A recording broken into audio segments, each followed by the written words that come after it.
Vamos a arrancar. Le va a aparecer en la pantalla que si me permite grabar, pues ya está corriendo. Adelante, doctora. Bienvenida, chicos, bienvenidos. Bueno, pues muy buenos días a todos. La materia es una materia optativa, se llama termodinámica de procesos irreversibles. Sin embargo, aquí me rebelé un poco y le puse fisicoquímica irreversible e inteligencia artificial.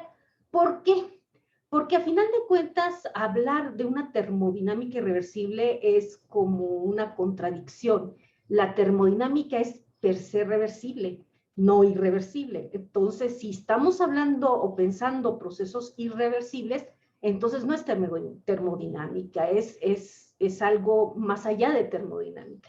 Y también quiero hacer la conexión con la inteligencia artificial, que parece ser que está en este momento más ligada con un área que está siendo emergente, pero muy importante últimamente, que es la quimioinformática. Pero a final de cuentas, la inteligencia artificial es una herramienta computacional que se puede usar con bastantes objetivos y propósitos. Y yo voy a ver aquí algunos de los que se pueden usar porque los he estado usando en el curso de termodinámica de procesos irreversibles. Entonces, déjenme pasar a la siguiente. Son pocas transparencias, pero sí quería, digamos, usarlas como elementos para dejar claros algunos puntos de la plática, ¿no? Entonces, en primer lugar, todos los procesos naturales son irreversibles.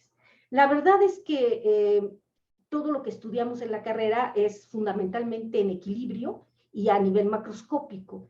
Y eso, pues, es una gran parte de lo que nos puede interesar entender para utilizar o simplemente en el proceso de generar nuevo conocimiento científico, pero la verdad es que la mayor parte de las cosas y de los fenómenos y de los procesos que existen en la naturaleza y de las propiedades que tienen los materiales son o están involucrados con fenómenos totalmente irreversibles. Por ejemplo, aquí les puse dos que son interesantes. Uno tiene que ver con los seres vivos. La vida en sí es un proceso irreversible, ¿sí? Entonces, si tratamos de entender cualquier fenómeno que esté ligado con la vida, a nivel celular, a nivel de un organismo más grande, a nivel de nuestro cerebro, por ejemplo, pues tenemos que hablar de procesos irreversibles y de fenómenos irreversibles y de fisicoquímica de procesos irreversibles. También está, por ejemplo, lo que ocurre con nuestra atmósfera y cómo es que se comporta y por qué tenemos los estados que tenemos de las estaciones del año, el clima y cosas por el estilo, el calentamiento global, etcétera. Y todo esto tiene que ver con procesos que no están en equilibrio químico, ¿sí? De hecho, son pocas las cosas que están en equilibrio químico. En este diagramita lo puse nada más como un poco de adorno, porque ahorita lo voy a ver más grande. Quiero ver varias cosas que son para mí interesantes y que podrían serlo también para ustedes, para entender de qué estoy hablando. Este es un diagrama que tiene dos escalas, una escala que es longitud y otra escala que es tiempo. Y en esta escala, en este diagrama, este tipo de diagramas en general se llaman configuracionales porque no son reales, o sea, no tenemos X, Y, Z como coordenadas de nuestros sistemas, sino que tenemos coordenadas un poco extrañas, pero de estos hay muchos y estudiamos muchos en termodinámica, por ejemplo, en cambios de fase, así de simple, ¿no? Pero vimos que cuando las longitudes son pequeñas y las escalas de tiempo son pequeñas, entonces estamos hablando de átomos, de moléculas pequeñas, y los procesos y los fenómenos los podemos entender usando simulaciones microscópicas, ¿sí? Por ejemplo, dinámica molecular. Cuando estamos pensando en escalas de longitud grandes y tiempos grandes, estamos pensando en sistemas termodinámicos de aquellos de los que nos encontramos en la vida diaria. Por ejemplo, estamos pensando en el líquido que contiene una taza de café, ¿no? Y ahí podemos utilizar ecuaciones de estado y entender lo que pasa y obtener una serie de funciones termodinámicas que nos sirven para explicar el estado de la materia. Sin embargo, fíjense que la distancia entre esta macroescala y esta microescala en general no se nos proporcionan los conocimientos a nivel licenciatura, a menos que tomen la materia optativa de termodinámica estadística, porque la conexión entre uno y otro tendría que ser natural. Y a final de cuentas, lo que estamos viendo a nivel macroscópico es un resultado de lo que pasa microscópicamente. Pero lograr llegar de la parte microscópica a la macroscópica, involucra entender conceptos de termodinámica estadística, que a final de cuentas es muy importante para entender procesos irreversibles. Pero ¿qué pasa en medio? En medio ocurre que ni somos tan chiquitos que podemos usar métodos cuánticos, ampliamente conocidos por todos nosotros, los que se les dan en la materia de cuántica, ni estamos macro que podamos usar los conocimientos que tenemos en las materias de termodinámica. Estamos en medio, entonces ni aplica uno ni aplica otro. Esta escala es la que se conoce como mesoescala y es la escala nanoscópica de alrededor de 10 a la menos 19 metros, y en este tipo de escala tendremos que aplicar otro tipo de físico-química para entender cómo conectar una escala con otra y cómo explicar la irreversibilidad de los procesos. Este tipo de cosas son las que vemos en esta escala, es donde nos ubicamos para estudiar fenómenos en la materia de termodinámica de procesos irreversibles, usando un método, aquí están las siglas, que se llama el método de redes de Boltzmann. Normalmente en quimioinformática están usando mucho, por ejemplo, redes neuronales, pero no autómatas celulares. Esto es algo que también es inteligencia artificial, pero discreta, y es muy parecido. Matemáticamente no es exactamente lo mismo, pero es casi lo mismo a un autómata celular. Y voy a estar un poco centrando la plática en estos autómatas celulares y en inteligencia artificial, porque son dos polos en los que recientemente hemos publicado artículos y que pues considero que podrían ser de interés en este instante. Bueno, ya hablé un poco de lo que es procesos irreversibles. Ahora, ¿qué pasa con inteligencia artificial? La inteligencia artificial, bueno, esta definición la obtuve de Oracle. Realmente esta área de cómputo es muy nueva, entonces muchas de las definiciones todavía no están muy asentadas, ¿no? Y van a encontrar varias de ellas. Algunas son más oscuras, otras más claras, algunas son más precisas, otras son más difusas. Pero una bastante común es, pues se trata de imitar a la inteligencia humana en la realización de las tareas, ¿no? Pero esto es mucho. Si se fijan aquí también tengo un diagrama que puede ser también de interés, donde tenemos la inteligencia artificial, que es el círculo en amarillo, y el círculo en blanco, que es la ciencia de datos. Entonces, de alguna manera hay una intersección entre los dos, que incluye el aprendizaje de máquina y algo que se llama aprendizaje profundo. El aprendizaje profundo forma parte del aprendizaje de máquina y de alguna manera están conectados la inteligencia artificial con la ciencia de datos, pero no son lo mismo. Inteligencia artificial hay una cantidad amplia de métodos, de modelos, de aproximaciones para poder, digamos, explicar y modelar fenómenos bien distintos entre ellos. Y a final de cuentas, la química es tan rica, tan compleja, que existen varias áreas de oportunidad para aplicar este tipo de métodos en ella. Sobre todo que en general las aplicaciones de inteligencia artificial han ido más hacia la física y la ingeniería, por quizá estar más cercanas en el ámbito pues están en el área de físico-matemáticas en general. Sin embargo, si somos exactos y precisos, en este momento, sobre todo en Estados Unidos, pero ya se está empujando mucho en países como México a hacerlo, carreras como psicología o sociología ya llevan a inteligencia artificial, porque algo tan simple como entender y predecir los fenómenos de cómo vota la gente implica inteligencia artificial. Pero aunque no lo crean, también implica termodinámica estadística, leyes de termodinámica estadística y la entropía, que es la función, la razón de ser en general de la termodinámica, juega un papel vital en este tipo de áreas, porque ahora la vamos a entender como cantidad de información. Bueno, entonces ahora vamos a pasar a un área de inteligencia artificial que son los autómatas celulares.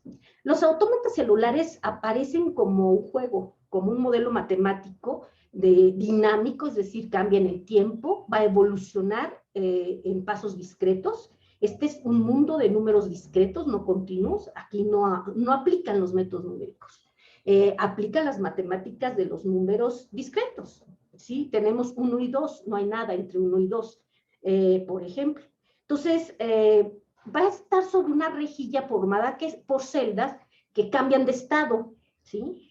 O no, dependiendo de diversas leyes que yo fijo. Entonces, esta no es una definición matemática, es una definición, digamos, de corte más, digamos, para comprender las cosas. Sí aparece el juego de la vida de Conway, ¿sí lo pueden ver? No. Entonces, ¿cómo le hacemos? ¿Cómo le hago? ¿Cómo le hago? ¿Qué es lo que va a compartir?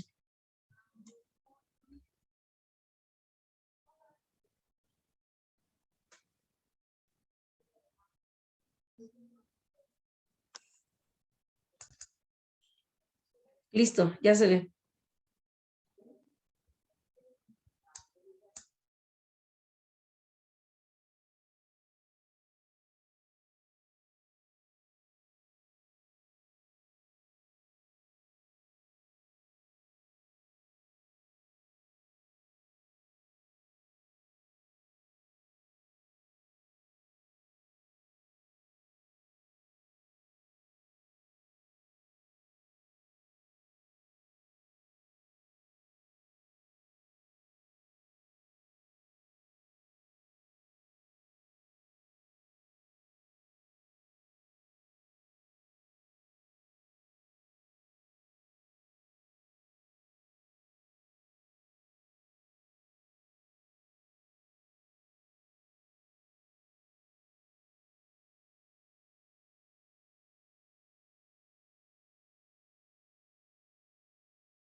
Perdón, me confundí y cerré el micrófono. ¿Están viendo la rejilla? Sí, ya. Ahora sí ya. Ok, entonces si se fijan, aquí tengo cuadritos blancos y cuadritos negros. Entonces, este juego es nada más, pues, ¿existo o no existo? ¿Estoy vivo o estoy muerto? ¿Sí? Y para poder estar vivo, pues necesito tener gente o celdas vivas alrededor mío, y si hay demasiadas celdas muertas alrededor mío, pues muero. Es en general la idea, ¿no? Entonces, si lo ponemos a correr, se empiezan, no quiere. Pues no quiere, no quiere y no quiere. En fin, si lo empezáramos a correr y hubiera funcionado, empiezan a generarse estructuras aquí y llega un momento en que se puede morir por completo el sistema, desaparecen todos los cuadritos negros. Sin embargo, hay ocasiones en las que se generan estructuras que se mantienen por mucho, mucho tiempo, ¿sí? Entonces, este es el primer autómata celular que se creó y sirvió para entender fenómenos que tienen que ver con crecimiento de bacterias, por ejemplo. Entonces, déjenme cierro esta y vuelvo a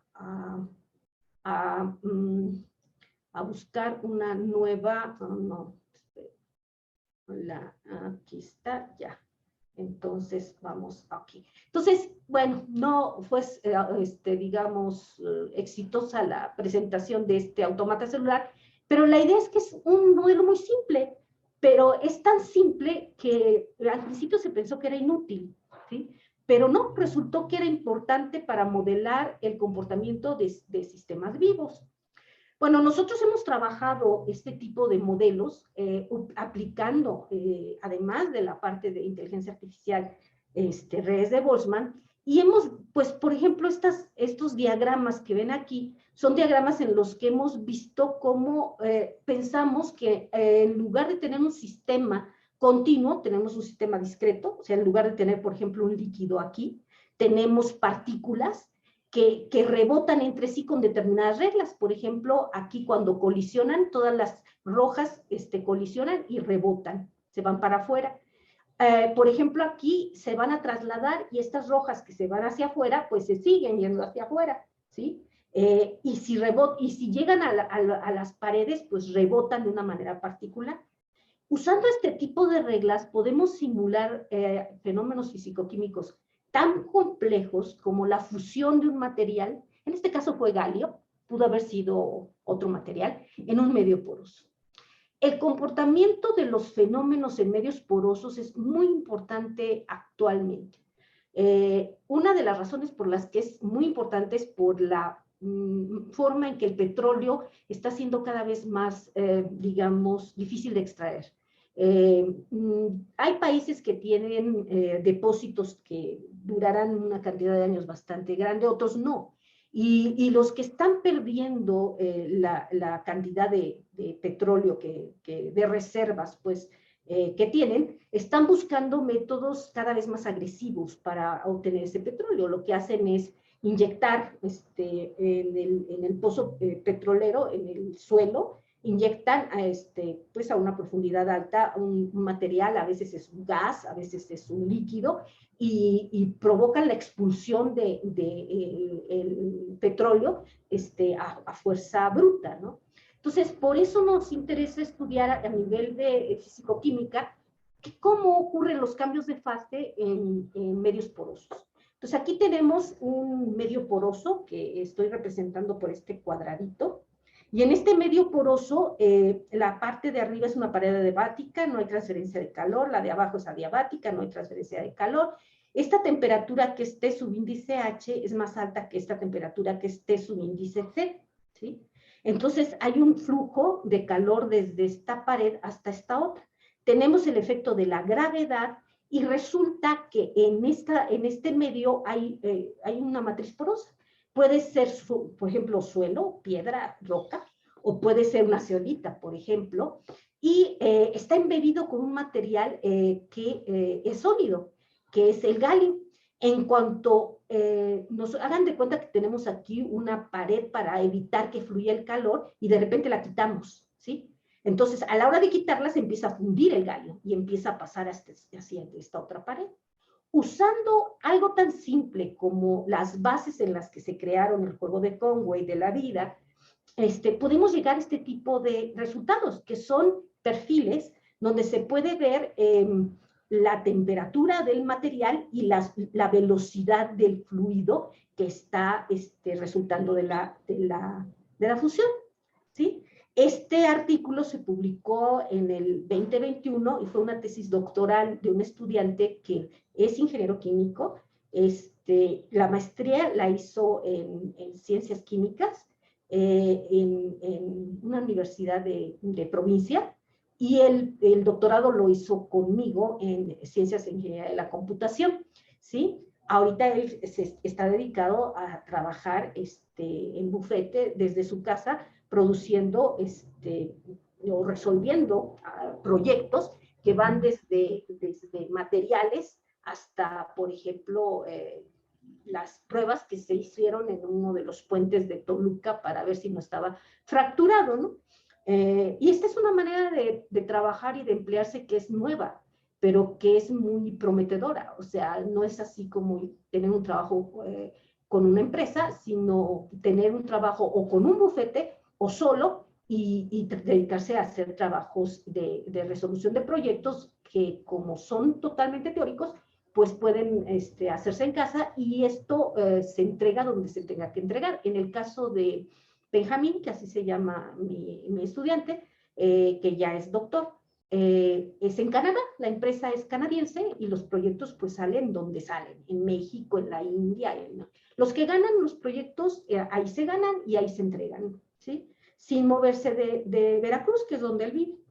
Ahora, vamos a pasar a otro rubro de la inteligencia artificial y de los procesos irreversibles, que es algo que se llama programación genética o programación dinámica.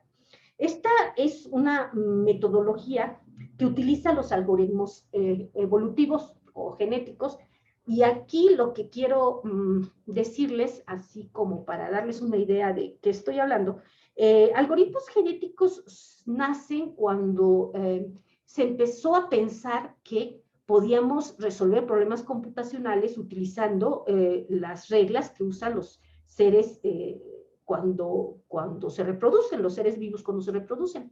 De ahí vino la idea de también hacerlo para utilizando las reglas de evolución que tienen las especies. Por ejemplo, hay algoritmos que imitan el comportamiento de los grupos de coyotes o de lobos grises y sirven para, se llaman metaheurísticas y sirven para resolver ciertos problemas, ¿no? Bueno, programación genética está inspirada en evolución biológica y lo que vamos a hacer ahora es programar, que es algo que pues, según recuerdo en su plan de estudios, tienen computación. Bueno, ustedes aprendieron a programar de la manera tradicional, que en C++ o en lo que fuese. En este caso, programamos de tal manera que vamos a juntar programas como si fueran genes y hacer que se reproduzcan, que haya un gen que le gane a todos los demás, que sea elitista, que haya mutaciones, hasta lograr explicar el comportamiento de un conjunto de datos a través de una función final. Los genes son programas o funciones y obtenemos un programa o función final, ¿sí? A partir de la información que nos dan los datos. Esto es muy bueno cuando tenemos datos y no tenemos mucha idea de qué está pasando, ¿no? Por ejemplo, porque así podemos ajustar funciones y tratar de entender el por qué esas funciones sirven para explicar el comportamiento de esos datos. Y aquí lo que quiero platicarles es un fenómeno que voy a tener el mismo problema que tuve hace rato, pero no, esperemos que sea más ágil. Déjenme, les pongo esta transparencia, bueno, es una página web, ya tiene algún tiempo, pero es de un instituto de ciencias geológicas de Estados Unidos. ¿Sí lo están viendo? Espero que sí. Vemos, pero el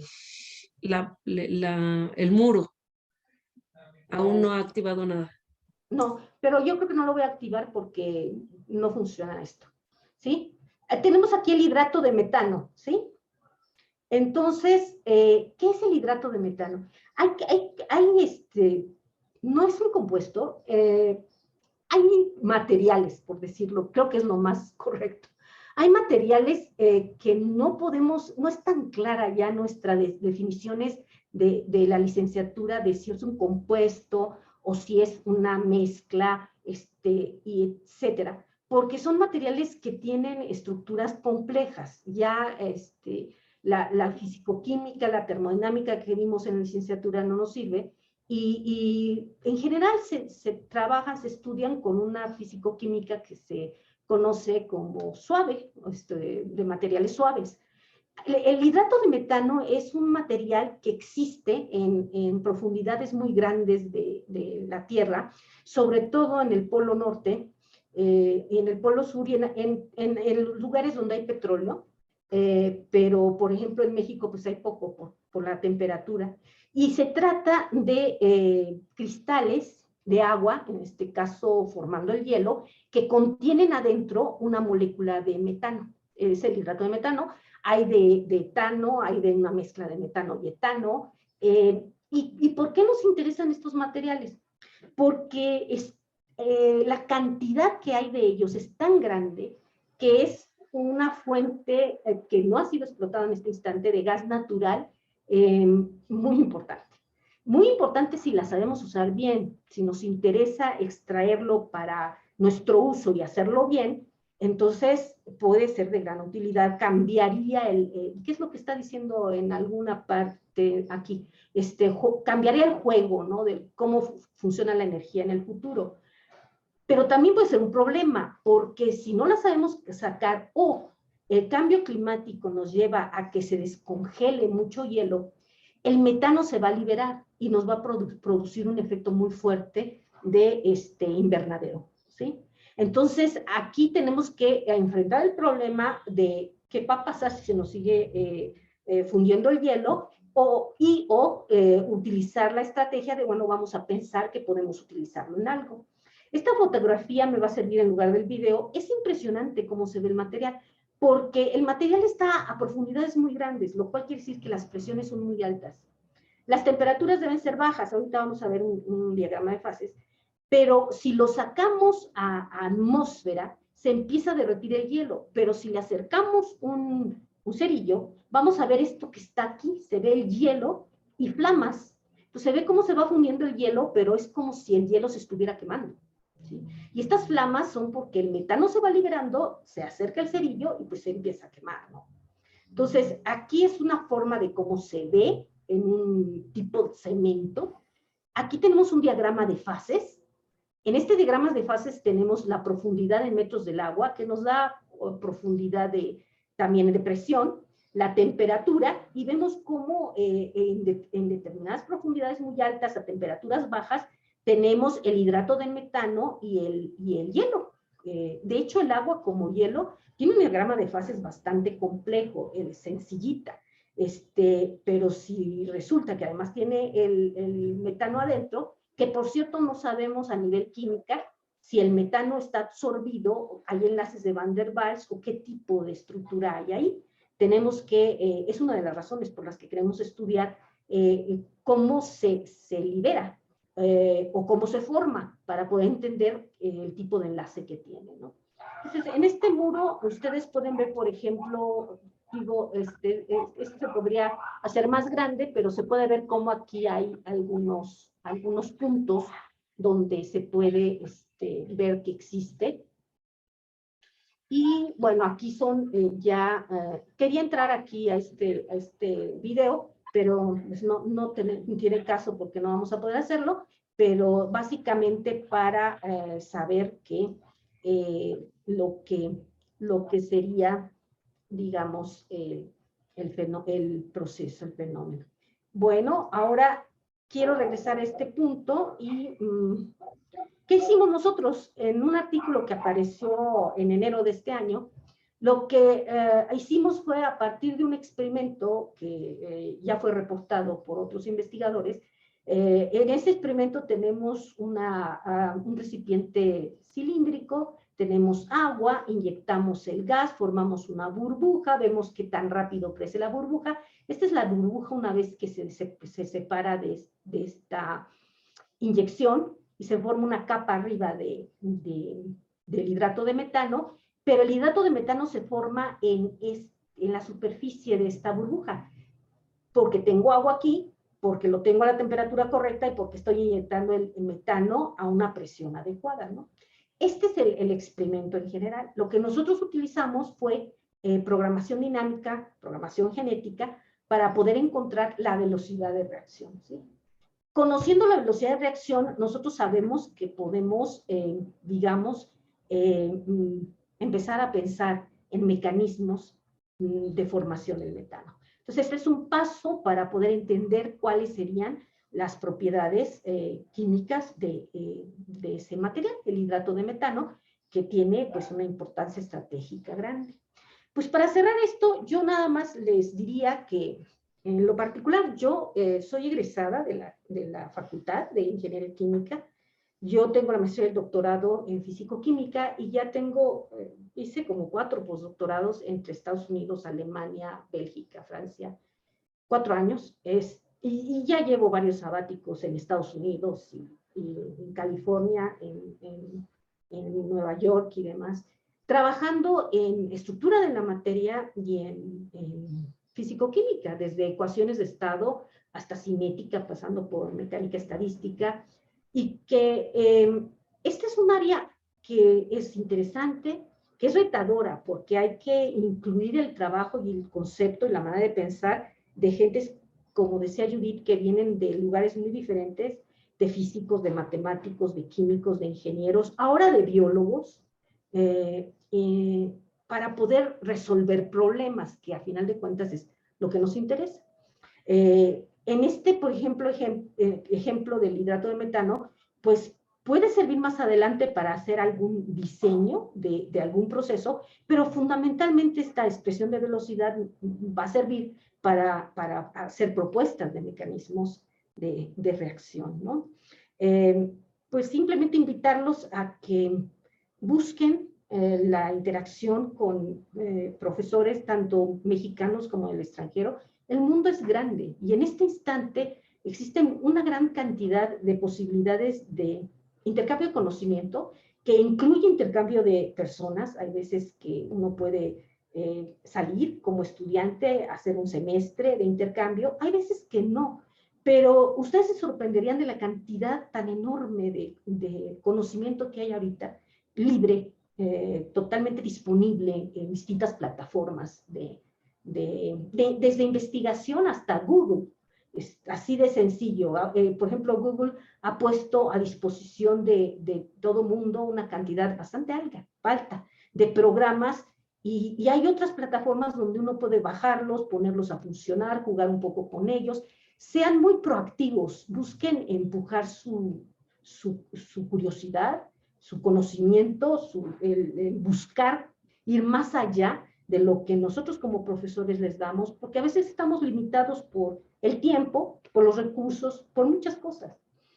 Pero es importante que ustedes tomen en sus manos su propia preparación, porque a final de cuentas, en esta generación de eso se trata, ¿sí? De que sean cada vez más activos, tengan más iniciativa y pues en la medida de lo posible nosotros estaremos ahí para ayudarles. Gracias, Judith.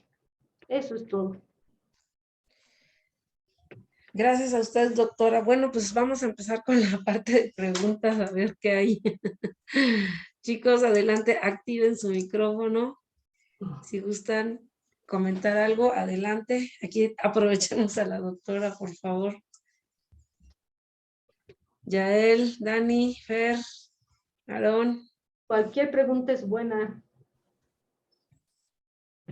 En la materia, buscamos que el conocimiento esté dado pues al nivel de licenciatura, ¿no?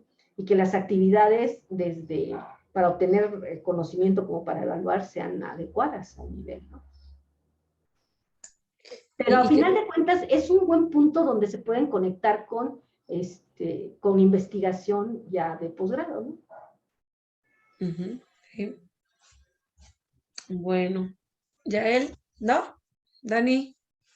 De los presentes y digan en qué están interesados. Sí, adelante chicos, pueden activar su micrófono, por favor.